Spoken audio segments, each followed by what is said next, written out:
Yo, what's up? Nandito na naman tayo sa ating panibagong video, panibagong Black Watch na naman tayo. Nga pala, nandito pala tayo sa Marilaki. At sa mga oras na to, ako ay pababa na.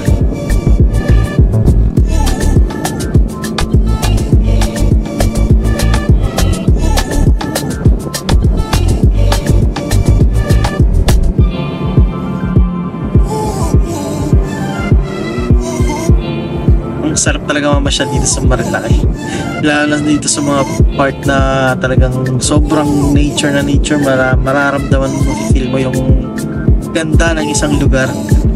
Sobrang sarap sa pakiramdam, guys. At dito pa, dagdag pa dito sa mga kalsada na talagang pag nagmumotor ka, talagang alam mo yun, sobrang ma-appreciate mo yung kalsada dito.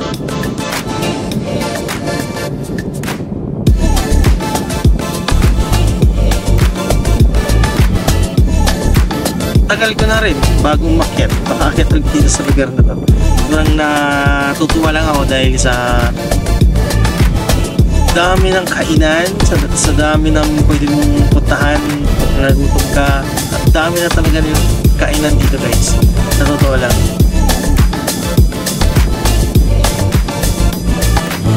Kaya pagka nandito ka sa Marilaki at gusto mo mag food trip, ako, mamili ka na lang kung saan mo gusto. Lahat ng mga pagkain dito, sigurado akong masasarap yan.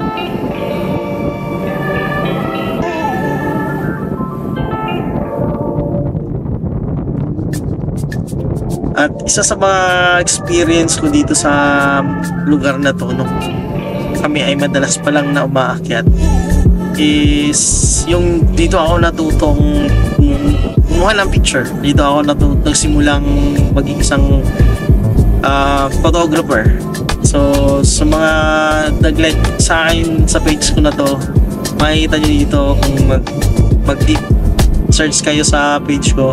Dami kong mga pitik na galing dito sa lugar ng Marilaki. So dito ko rin nakilala yung mga master ko pagdating sa photography. At dito rin ako napabilang sa isang grupo ng mga photographers. Ang pangalan po ng grupo namin is Sheralyn's Photography. Shoutout sa inyo. Ngayon, guys, kung mapapansin nyo, nandito na ako sa Manukan area. Ito yung sikat na area dito sa Marilaki. Ang tutuli ng mga riders na nandito. So dumaan lang tayo dyan, guys, kasi meron akong hinahanap na tropa dyan. Kasama natin na photographer din. Hindi ko makita. Shoutout sa'yo, Batang C6. Hindi kita makita, idol. Kaya ang ginawa ko dyan, dahil hindi ko na siya nakita, bumaba na ako dun.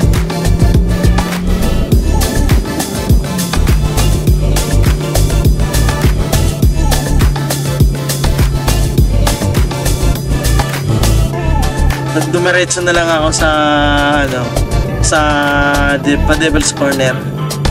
Dito parang napag-isip-isip ko, parang may napansin ako doon kanina pagdaan ko na parang siya. Nagdadalawang isip din ako bumalik dahil nga yan, ang hirap pag-U-turn dito.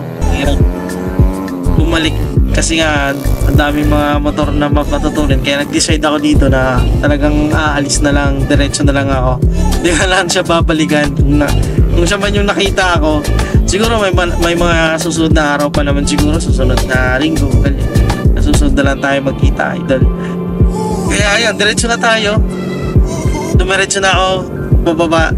At yun nga, isa sa mga spot din na madadaanan natin dito na paborito namin na tambayan ng mga photographers is dito sa may tinatawag yan Devil's Corner. Doon paborito namin na lugar na yon dahil ang sarap magpaning doon, guys, sa totoo lang, dahil nakadungaw ka sa mga riders. Kaya yung output talaga ng picture mo doon, ang ganda tignan kasi kita mo yung riders pagka nag-lay down, pagka nagbabanking siya doon. Pansin mo, ang ganda tignan dahil dun sa kalsada na kuha ng camera mo, pagkasakop dun sa output mo. And guys, approaching tayo. Actually malapit na ata to. Hindi ko sigurado kung ayan, ito na ito. part na yun, makikita ang tao dun sa may taas. Diyan kami pumipwesto. Yan yung paborito naming pwestuhan pag nag-picture kami dyan. Marami rin pa rin pala nakatambay, no? Panahon namin dyan talagang dami din dahil yun nga, marami nang pabalik-balik para makuhanan sila ng magandang litrato, kaya yan. So yan guys, dito naman sa isang lugar na to, ito yung tinatawag namin na Yes City. Ayan, dyan. Sa platform na yan, makikita mo bakanting lote. Maganda rin gumawa ng picture that portrait naman. Dito rin naman yan sa taas niyan. May mga spot din kami dyan na maganda rin gumawa ng picture dahil maganda yung background.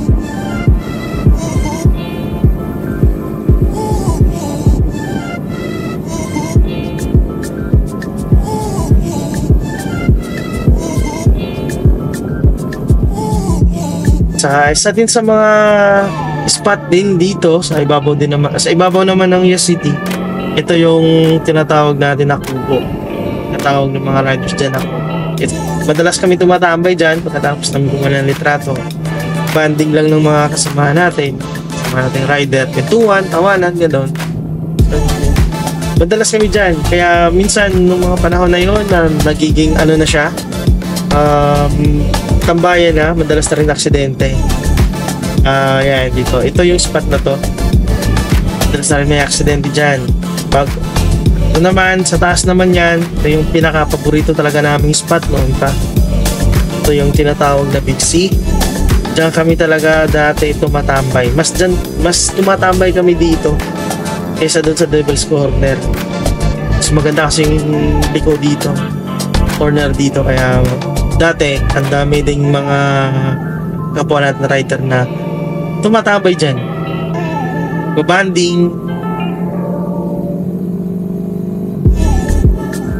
Yan lang yung mga spot na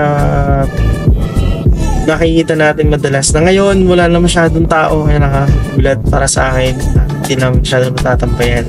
Kasi siguro, dahil nagagalit siguro din yung owner dyan. Kasi noon pa naman, nagagalit din yung mga owners sa sobrang ingay kasi. Alam mo naman, yung mga muffler natin sa mga motor ang maingay, so nakakaabala na sa mga resident doon. Saka nga napansin ko lang, may bago na kasing tinayo doon na kainan, kaya pag akit mo pa lang talaga dito, meron ka na makikita ang spot dito na pwede mong kainan pag nagutom ka. Then sa baba naman nito, dito naman may mga spot din tayo dito. Madalas pinupuntahan pero hindi talaga usually na tinatambayan namin. Pero kung solo nagpapista ka, kung mag-mute ka, pwede mo siyang